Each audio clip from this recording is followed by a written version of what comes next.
a single word. But behind it, the story of everything. From the first spark struck from flint to the code that powers supercomputers, technology has always been a mirror of human ambition. It's more than machines. It's a mindset, a way of seeing the world not just as it is, but as it could be.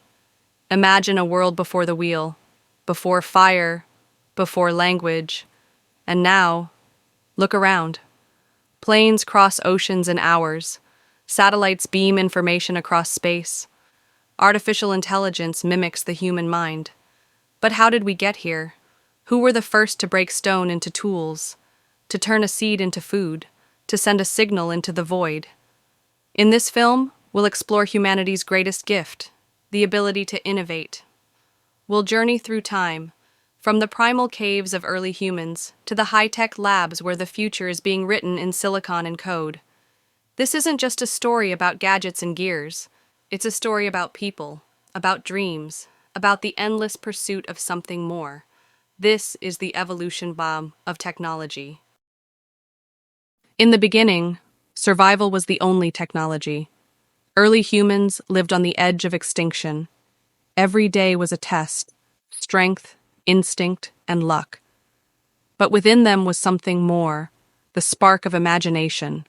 That spark turned stone into a weapon, turned fire into a tool, turned fear into curiosity. 2 million years ago, our ancestors started shaping their world instead of being shaped by it.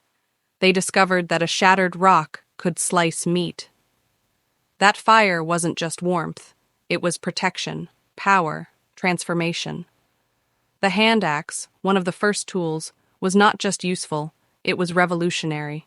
It made hunting more efficient, cooking easier, it bought time. With time came new thoughts. Firelight pushed back the darkness. Around its warmth, early humans began to share, not just food, but ideas. They pointed, gestured, grunted, then spoke. The roots of language, of teaching, of storytelling, all planted by the flicker of flame. Soon spears followed, then bows, then clothing, crafted with needles from bone. These weren't just tools for survival, they were the beginnings of culture. Technology gave humans a future. It gave them power over time, over death, over the wild world around them. It made them human. The dawn of agriculture marked the true beginning of civilization itself. For tens of thousands of years, humanity had been at the mercy of nature, hunting, gathering, and surviving in small nomadic tribes. But something extraordinary was about to change. Humans stopped chasing the wild and began to shape it. The world of the hunter-gatherer was ending. The world of the farmer was beginning. Imagine standing on the banks of a river, watching the seasons change. One year, you see a wild seed grow into a plant. The next, you see it grow again. But this time, it's your plant. You nurtured it, you shaped it, you watched it feed your family. This simple act of planting a seed changed everything. It wasn't just food, it was power. With farming came surplus, and with surplus came storage, trade, and eventually cities. But humans didn't just change nature, they changed themselves. For the first time in history, societies could build, really build. They began to live in one place, grow in one place, and most importantly, think in one place. The birth of the first cities, like Mesopotamia's Ur or Egypt's Thebes, marked the beginning of structured societies. It was no longer just survival, it was culture, and this culture was driven by the new technologies that emerged.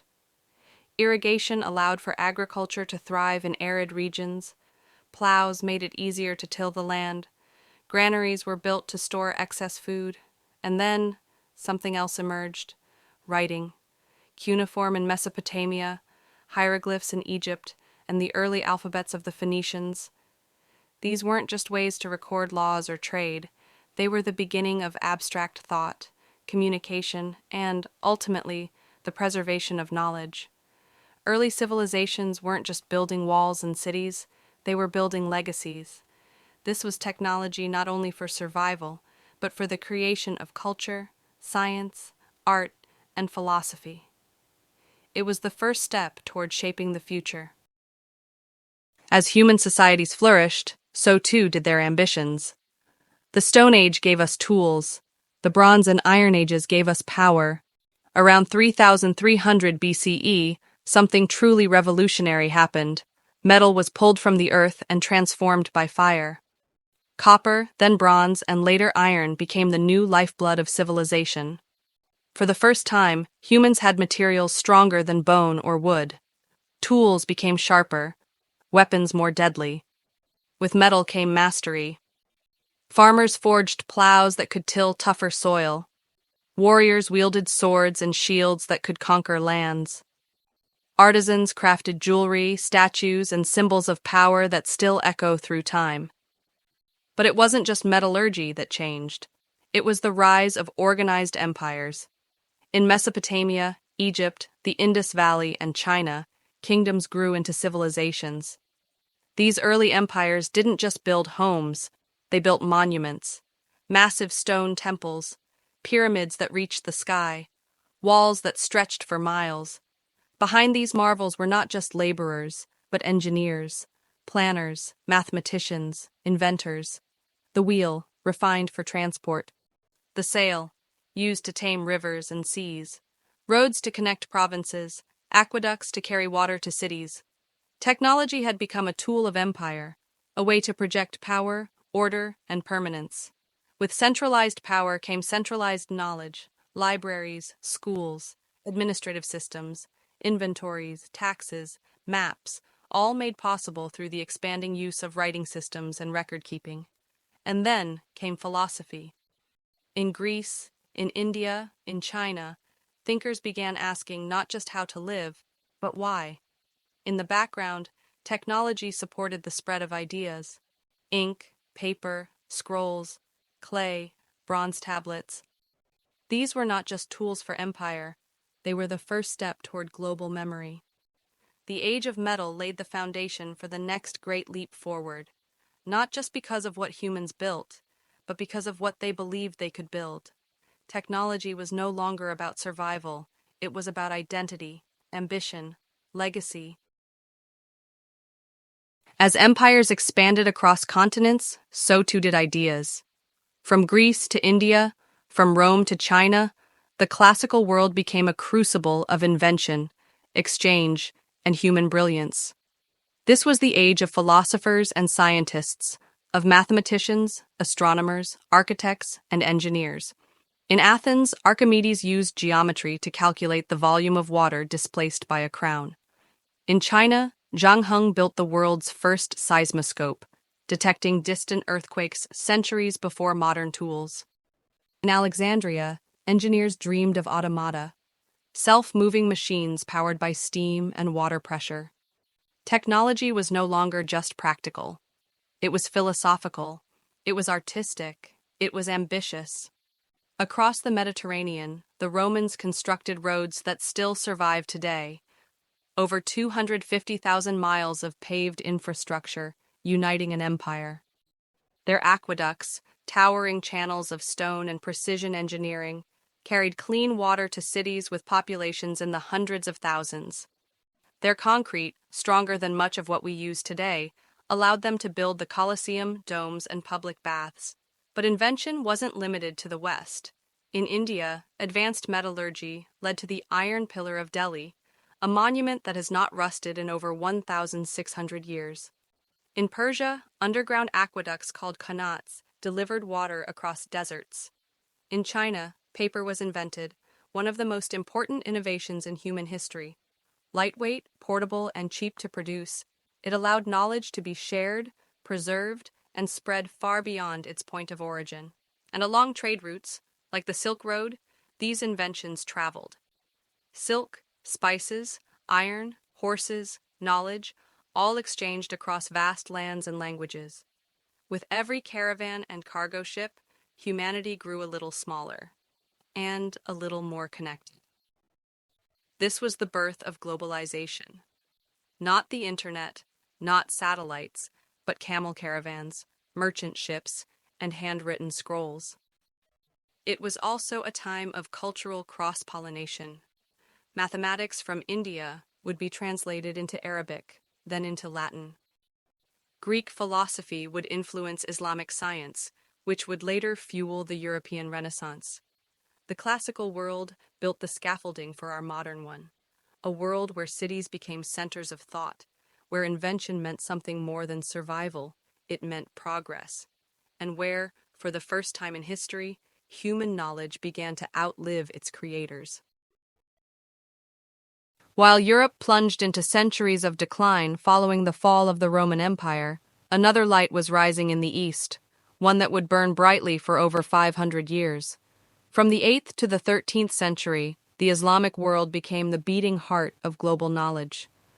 A place where science, philosophy, art, and technology didn't just survive, they thrived. Stretching from Spain in the west to India in the east, this vast civilization united diverse cultures, languages, and faiths under a single, powerful idea: the pursuit of knowledge. It was a time of unmatched curiosity, of translating, questioning, refining. In Baghdad, the House of Wisdom was more than a library. It was an intellectual engine. Scholars from all backgrounds worked together to preserve the knowledge of Greece, Rome, Persia, and India. They didn't just copy texts, they improved them. Arab mathematicians took the number 0 from India and transformed it into the decimal system we use today.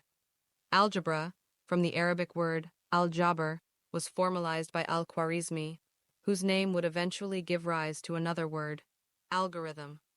While the West still relied on Roman numerals, the Islamic world was already calculating with symbols, solving complex equations, and charting stars with astonishing accuracy. In medicine, thinkers like Avicenna wrote texts so advanced they remained medical standards for 600 years. His canon of medicine described infectious diseases, anesthesia, and even the concept of quarantine long before they appeared in Europe. In astronomy, Islamic scholars didn't just map the skies. They challenged ancient models, developed new instruments like the astrolabe, and laid groundwork for what would later become the Copernican model. In optics, Ibn al-Haytham transformed our understanding of light and vision, proving that the eye receives light rather than emitting it. His experiments marked the birth of the scientific method itself: observation, hypothesis, testing, revision. Paper mills flourished in Damascus and Baghdad, democratizing knowledge and allowing books to be copied, carried, and studied far beyond their origin. Libraries were not symbols of wealth, they were centers of society. It was an age that understood something many forget today: that knowledge is not owned by one people, or one place, or one time. It is the shared heritage of all humanity. As the candles of knowledge burned brightly in the east, the shadows in Europe slowly began to lift. A spark was coming, a spark that would ignite revolutions, not of war or conquest, but of thought, art, and science. New ideas would challenge old powers. This is the story of technology, to be continued. Stay with us for the next part, and don't forget to like, subscribe, and press the bell icon to get tuned.